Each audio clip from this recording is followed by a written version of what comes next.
Welcome to a new episode of Night Tales, where we dive into real, jaw-dropping experiences from real people. I'm Emma, and with me is... Liam. Today we're talking to two guys who survived some of the most notorious prisons in the world. Jacob, who was locked up in Sabaneta prison in Venezuela, and Tyler, who ended up in Kamiti maximum security in Nairobi, Kenya. Ready to hear their stories? Absolutely. Jacob, let's start with you. How did you end up in Sabaneta? So I'm Jacob, a 32-year-old programmer from California. Back in 2012, I went to Venezuela for an adventure, to see the Caribbean coast and get away from the daily grind. But it all went south at Caracas Airport. Customs found a small package of drugs in my backpack, stuff that wasn't even mine. I swear someone planted it or it got mixed up in transit. Didn't matter. They didn't listen and shipped me off to Sabaneta, a prison that's basically hell on earth. Man, that's terrifying, Jacob. What was the vibe like when you got there? The vibe? Like walking into a living sewer. The stench of rot and sweat hit me like a punch. The cells were damp, filthy, littered with trash.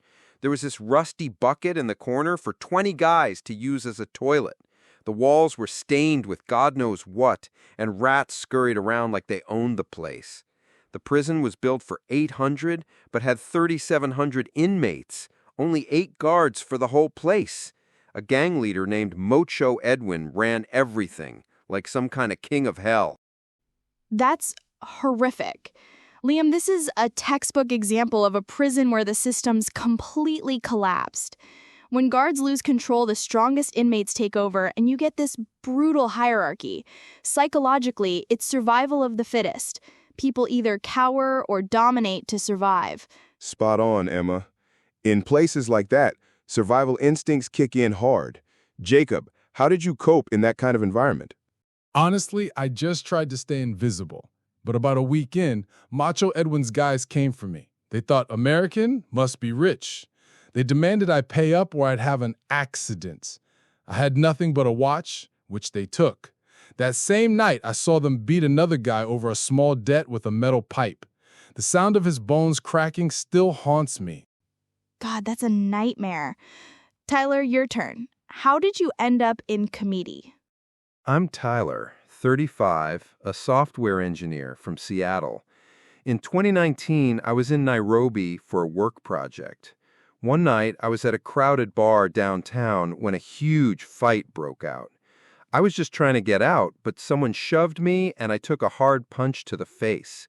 I swung back to defend myself, but when the cops showed up, they didn't care about my side of the story. They arrested me for assault and sent me to Kamiti, the worst prison in Nairobi. Ouch. Talk about bad luck. What was Kamiti like? Like a mass grave you're still breathing in. The smell of sewage, urine, and mold was suffocating. The concrete walls were cracked, covered in these gross brown stains I didn't want to know about. The floor was slick with filthy water and trash that crunched under your feet. Roaches and rats ran the place like they were in charge. The air was so thick and humid it was hard to breathe. The prison was built for 1,400, but had over 3,600 inmates crammed in. They give me a thin, grimy blanket that reeked of sweat and infection. The toilet? A nasty hole in the cell corner that stank so bad I couldn't sleep. That's just brutal. Liam, what stands out here is how these inhumane conditions strip people down to their most primal instincts. When basic needs like food or space are scarce, it sparks competition and violence. Exactly. It's a pressure cooker for aggression. Tyler, how was the food situation? Food was its own horror show. 1 meal a day, a small bowl of ugali, stiff, tasteless cornmeal mush mixed with dirt and weird bits. Sometimes there was a watery soup that smelled like it was made from kitchen scraps with rotten vegetable chunks and rancid oil. Once I found a piece of meat in it that stank like death. I tried to skip it, but another inmate laughed and said, "Eat it, or you might not get anything tomorrow."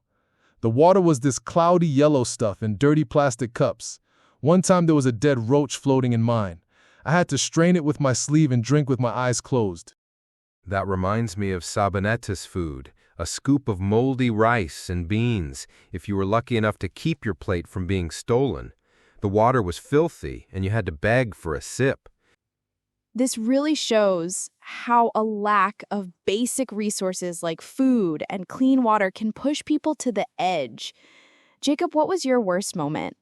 One night, I heard a kid crying in the cell next door. I later found out 192 kids were living there with their parents. The thought of kids growing up in that hellhole broke something in me. Every night, I was waiting for someone to come at me with a knife because I'd heard an American won't last long here. Yeah, I get that. My worst was in Kamiti's yard. 2 gangs got into it over some debt. One guy stabbed another in the stomach with a sharpened spoon. Blood sprayed everywhere, and the guy's screams went on forever. When the guards finally showed up, they just beat everyone with batons, even people like me who were hiding. One guard hit my back for no reason. Think he just felt like it. That kind of violence shows how these prisons become jungles when there's no oversight.